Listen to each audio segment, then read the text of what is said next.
अपने गन्ने का जूस बन चुका है, देखिएगा ये हो चुका है रेडी। और अब इसको पीते हैं। गर्मी बहुत ज़्यादा है इसलिए हाँ मेन गेट है। और यहाँ से कुछ ऐसा दिखता है, यहाँ पर ये फुलवादी लगी हुई है, तो ये आगे वाला पोर्शन है पूरा।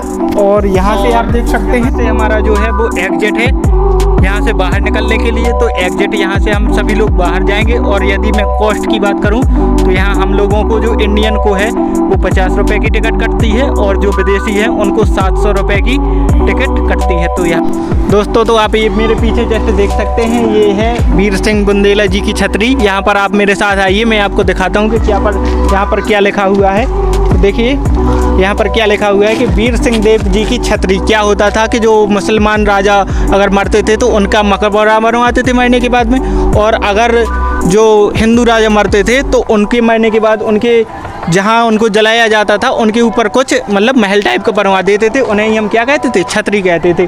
तो ये है वीर सिंह देव जी की छतरी, जो 1605 से 1627 ईस्वी के आसपास बनी हुई थी। ठीक है, सभी छतरियों में विशाल एवं भव्य ये सबसे बड़ी छतरी है।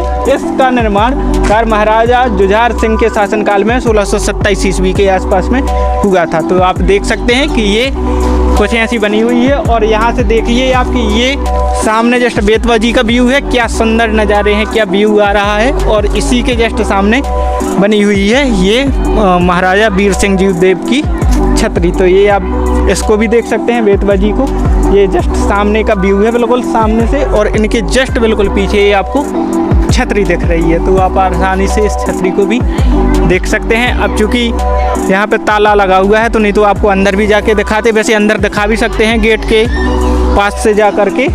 तो वहाँ पर देख लेते हैं कि अंदर क्या रखा हुआ है, क्या बना हुआ है। तो देख सकते हैं आप कि यहाँ पर ताला लगा हुआ है, सरकार ने बंद करके रखा हुआ है। और यहाँ पर एक भोले बाबा का शायद अंदर मंदिर है, शिवलिंग रखा हुआ है। आप अंदर देखिए थोड़ी गौर करके, तो शिवलिंग रखा हुआ है। और बाकी ये सबसे जो छतरी है वो सबसे बड़ी छतरी है जो वीर सिंह बुंदेला जी की है। दोस्तों ये सामने ऊँट बैठा हुआ है, आप देख सकते हैं कि अब कुछ लोग इसकी सवारी करने के लिए बैठ गए हैं उस पर। तो देखते हैं कि कैसा चलता है। और आप देखिए ऊँट की सवारी कैसी होती है। ये ऊँट चल रहा है और काफ़ी पुराना लगता है। तो गाइस हम पीने लगे पहले गन्ने का जूस, क्योंकि तो ये है अपने गन्ने का जूस बन चुका है, देखिएगा ये हो चुका है रेडी। और अब इसको पीते हैं।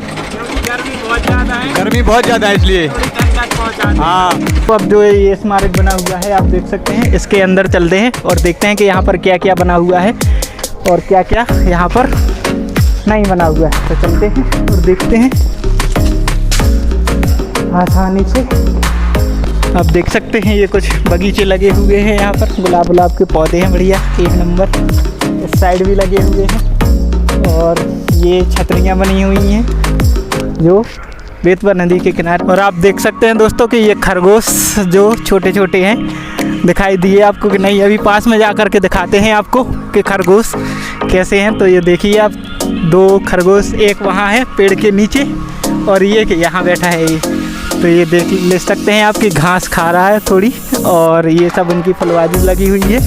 बाकी फिर देखते हैं कि इसमें अंदर क्या क्या है, क्या बना हुआ है।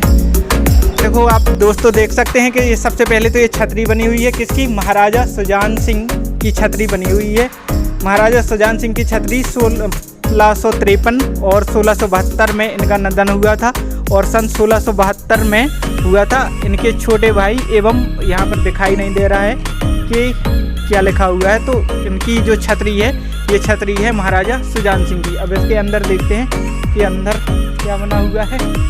तो थोड़ी अंदर आते हैं और देखते हैं। तो दोस्तों आप देख सकते हैं कि ये सब कुछ बना हुआ है, भारत सरकार ने पूरी तरह से रख रखाव कर के रखा हुआ है। और ये कुछ इसकी अंदर से बनी हुई है। लेकिन आप एक बात देखिए यहाँ पर कि बाहर मतलब इतनी तेज़ गर्मी है, लेकिन यहाँ पर आते ही ऐसी ठंडक मिली कि रिकॉर्ड के बाहर जैसी जो ठंडक है वो यहाँ पर जो है वो बाहर से मतलब 100 गुनी ज़्यादा ठंडक है। तो आप देख सकते हैं यहाँ पर देखिए कि एक दरवाज़ा, दो, और ये तीसरा वाला और ये चौथा वाला, ये चारों दरवाजे बने हुए हैं और इनके सामने भी एक एक जैसे दरवाजे बने हुए हैं। और यहाँ पे आप देख सकते हैं कि ऐसी हवा आ रही है, मतलब कि बहुत अच्छी वाली, जो दिल को बिल्कुल सुकून देती है। तो ऐसी ये हवा आ रही है। ये कुछ ऐसी छतरी बनी हुई है, तो आप देख सकते हैं ये बगीचा लगा हुआ है जस्ट इसके सामने। और ये अंदर से ये पीछे साइड का दिखाई दे रहा है आपको। और अब हम दिखाते हैं आपको आगे साइड का कि आगे से कैसे दिखती है। तो ये वाला जो पोर्शन दिख रहा है आपको, ये मेन गेट है, देख सकते हैं आप। तो ये वाला जो पोर्शन है वो मेन गेट है और यहाँ से कुछ ऐसा दिखता है। यहाँ पर ये फुलवादी लगी हुई है, तो ये आगे वाला पोर्शन है पूरा। और यहाँ से आप देख सकते हैं, यहाँ पर भी अंदर आइए तो यहाँ पर देखिए दरवाजे बने हुए हैं सब कुछ। तो यहाँ पर से ऐसा कुछ व्यू इसका दिखाई देता है। ये यहाँ से व्यू है मतलब, लेकिन ये एक बात आपको समझनी पड़ेगी कि ये जिसने भी बनाया है ये ऐसा बनाया है कि मतलब यहाँ पर बहुत ही गजब की हवा आ रही है और बहुत ही ज़्यादा ठंडक है, बहुत ही ज़्यादा सुकून है। मतलब बाहर कितनी भी गर्मी हो, आप 5 मिनट खड़े हो जाओ, सब कुछ आपके लिए बस नॉर्मल है। तो यहाँ से आप देख सकते हैं कि यहाँ से सीढ़ियाँ लगी हुई है जो शायद ऊपर के लिए जाते हैं। तो हम देखते हैं कि शायद खुली हैं या बंद हैं, थोड़ी ऊपर जा कर के।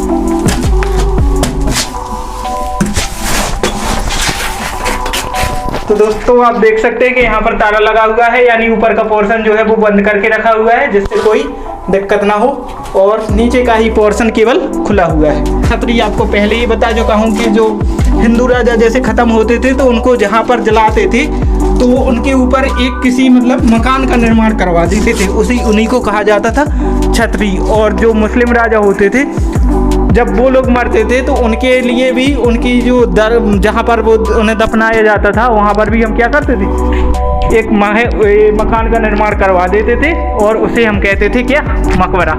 तो ये इसका मेन गेट है। मेन गेट से ही क्या चलते हैं, बाहर चलते हैं। और ये कुछ यहाँ के व्यू हैं, मस्त फुलवादी लगी हुई है, मस्त घास लगी हुई है। ये कुछ अब हम चलते हैं इस वाली छतरी में, तो इसके लिए हमें यहाँ से निकलना पड़ेगा। यहाँ से हम आए थे और फिर उस छतरी में आपको दिखाते हैं कि वो किसकी छतरी बनी हुई है। तो दोस्तों चलते हैं अब आगे वाली छतरी पे और दिखाते हैं। ये कुछ फुलवादी लगी हुई है, आप देख सकते हैं। और जो अंकल जी हैं वो काम कर रहे हैं वहाँ पे, तो देखते हैं कि कहाँ पर क्या बना हुआ है। तो भाई ये कुछ यहाँ के नज़ारे हैं जो आपको अच्छे से दिखाई दे रहे होंगे। और ये कुछ सामने एक नई छतरी बनी हुई है, तो ये जा कर के देखते हैं कि किसकी छतरी है और किस राजा की ये बनी हुई है। तो सबसे पहले इसको एक्सप्लोर करते हैं और यहाँ से आपको बेतवा नदी का भी बहुत ही अच्छा व्यू देखने के लिए मिलेगा, तो इस कारण से हम देखेंगे। सबसे पहले देखते हैं, ये देखो महाराजा भगवंत सिंह जी की छतरी है। महाराजा जसवंत सिंह सन 1684 में निधन के पश्चात उनके अल्पवयस्क पुत्र भगवंत सिंह उत्तराधिकारी हुए। राजा भगवंत सिंह ने 1684 से 1689 तक ओरछा के शासक रहे। भगवंत सिंह की संरक्षिका उनकी दादी अमर कुंवरी बनी। ठीक है, तो ये महाराजा भगवंत सिंह जी की छतरी बनी हुई है, आप देख सकते हैं। अब चलते हैं इसके अंदर और अंदर से इसके नज़ारे देखते हैं कि अंदर से ये कैसी दिखाई देती है।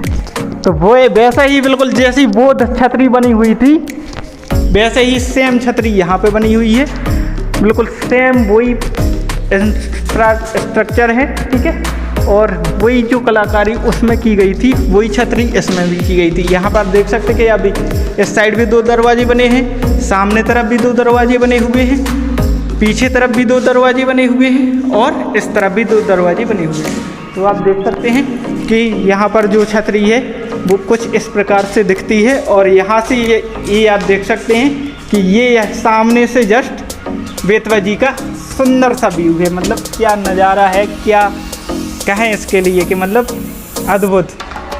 तो ये देख सकते हैं और आप यहाँ मतलब आप ये मानो कि यहाँ से आप यहाँ थोड़ी अंदर आके खड़े हो जाओ तो यहाँ से जो हवा आती है वो इतनी तेज़ वाली आती है और बहुत ही ठंडी, मतलब वहाँ से पानी से हवा ठंडी होकर के वहाँ यहाँ अंदर तक आती है पूरी तरह। और पूरी तरह से क्या सब कुछ मतलब बिल्कुल भी गर्मी आपको बिल्कुल भी नहीं लग सकती है, चाहे आप कितनी ही धूप में से आए हो और कितनी ही धूप में से क्यों ना आए हो। तो यहाँ से आप देख सकते हैं कि ये पीछे तरफ थोड़ी दिखाते हैं कि आपको कि ये पीछे तरफ गार्डन बना हुआ है और ये जस्ट सामने एक और छतरी किसी की बनी हुई है, तो इसको मैं भी चलते हैं और इसको भी देखते हैं जल्दी से। और ये कुछ इसके नज़ारे हैं। तो भाई यही है सब। यहाँ पर आप देख सकते हैं कि ऊपर ये देखिए कैसी यहाँ पर पेंटिंग की गई है, कैसी कलाकारी की गई है। बेसिकली मुझे जहाँ तक पता है ये मतलब बुंदेला और मुग़ल की जो शैली, मिली जुली शैली होती थी, उसके अनुरूप ये बनाई गई है। क्योंकि जो मुग़ल थे और जो बुंदेला थे, इनके संबंध बहुत दिनों तक बहुत ही अच्छे रहे हैं। तो चलते हैं अब अगली छतरी के ऊपर और देखते हैं कि अगली छतरी में कैसे क्या आपको दिखाई दे सकता है। आप ये अंदर देख सकते हैं कि ऊपर क्या मतलब अद्भुत कलाकारी की है। और यहाँ पर ये जो आप देख रहे हैं ये सब बने हुए हैं। इसमें सब पहले कांच लगे होते थे और यहाँ पर जो लाइट वो लगी रहती थी, लैंप पे लगी रहती थी, तो जिसके कारण से ये बहुत ही क्या अद्भुत दिखाई देती थी। और मतलब ये मानो आपके ठंडक बहुत ही गजब की है, जितनी तारीफ़ करी जाए उतनी कम है। चलते हैं अगली छतरी में और अगली आपको दिखाते हैं कि अगली छतरी किस प्रकार बनी हुई है। ये भाई इसका कुछ बाहरी हिस्सा है और सेम वही ये कंसेप्ट है, जैसी वो छतरी बनी थी वैसे ही ये छतरी बनी थी। यहाँ पे आप देख सकते हो कि सामने से उस वाली छतरी से देखिए अब लास्ट तक बिल्कुल गेट दिख रहे हैं। मतलब एक जस्ट एक प्लेन क्लियर सीध में बने हुए हैं। और इस साइड से देखिए तो यहाँ तक लास्ट में बेतवा तक दिखाई देता है। तो देखिए यहाँ पर आप वहाँ वो लास्ट में बिल्कुल बेतवा के पत्थर दिखाई दिए गए हैं। मतलब कितने एक ही बिल्कुल सीध में सब कुछ बनाया गया है। और यहाँ से देख सकते हैं आप, तो यहाँ से देखिए यहाँ से लास्ट में बेतवा तक दिखाई देता है पूरा। और इस वाली एरिया में देखिए आप, तो इस वाली एरिया में भी सामने सब कुछ दिखाई देता है। तो ये भाई कुछ छतरियाँ बनी हुई हैं राजा महाराज। तो गाइस सब दिखाते हैं हम आपको पूरी छतरी शुरू से लास्ट तक। देख सकते हो क्या शानदार ही लग्जरी व्यू है, देखिएगा। ये है भाई सारी छतरी राजाओं महाराजाओं की। और ये है कुछ गार्डन। और भाई ये जो गार्डन है ना बहुत ही लाजवाब, बहुत ही अति सुंदर गार्डन है। गाइस तो आप देख सकते हैं कि बीच में भोले बाबा बने हुए हैं और शिवलिंग स्थापित है। तो आप ये देख सकते हैं कि बीच में भोले बाबा हैं और चारों तरफ छतरियाँ ही छतरियाँ बनी हुई हैं। ये आप इस साइड देखिए, इस साइड देखिए, इस साइड देखिए, ये सभी छतरियाँ यहाँ पर बनी हुई हैं और बीच में हमारे भोले बाबा विराजमान हैं। तो आप ये देख सकते हैं। तो दोस्तों आप देख सकते हैं कि ये सभी मैंने आपको छतरियाँ दिखाई हुई हैं। और यहाँ से हमारा जो है वो एग्जिट है, यहाँ से बाहर निकलने के लिए। तो एग्जिट यहाँ से हम सभी लोग बाहर जाएंगे। और यदि मैं कॉस्ट की बात करूँ तो यहाँ हम लोगों को जो इंडियन को है वो 50 रुपये की टिकट कटती है और जो विदेशी है उनको 700 रुपये की टिकट कटती है। तो यहाँ से एग्जिट है, आप देख सकते हैं कि ये दरवाज़ा बना हुआ है, यहीं से हम अंदर आए थे और यहीं से बाहर निकल जाएंगे। तो अगर आप ओरछा से हैं तो कमेंट में ज़रूर बताइएगा कि आप कहाँ से हैं। और वीडियो को अगर आपने लाइक नहीं किया है तो लाइक ज़रूर कीजिएगा। सब चैनल को सब्सक्राइब नहीं किया है तो सब्सक्राइब ज़रूर कीजिएगा। और साथ ही साथ बेल आइकन को ज़रूर दबाइए, जिससे आपको आपकी वीडियो की नोटिफिकेशन मिलती रहे। साथ ही साथ इस वाले ब्लॉग का जो अंत है वो हम यहीं पे करते हैं। और अगर राम राजा सरकार के मंदिर में अलाउ होगा कैमरा तो हम वहाँ पर आपको दर्शन करवाएंगे, और अलाउ नहीं होगा तो हम वहाँ पर आपको दर्शन नहीं करवा पाएंगे। और बाकी जो बाद की वीडियो है वो हम आपको अगले ब्लॉग में दिखाएंगे। तो तब तक के लिए जय हिंद, जय भारत। भाई सब तक के लिए मिलते हैं अगले ब्लॉग में।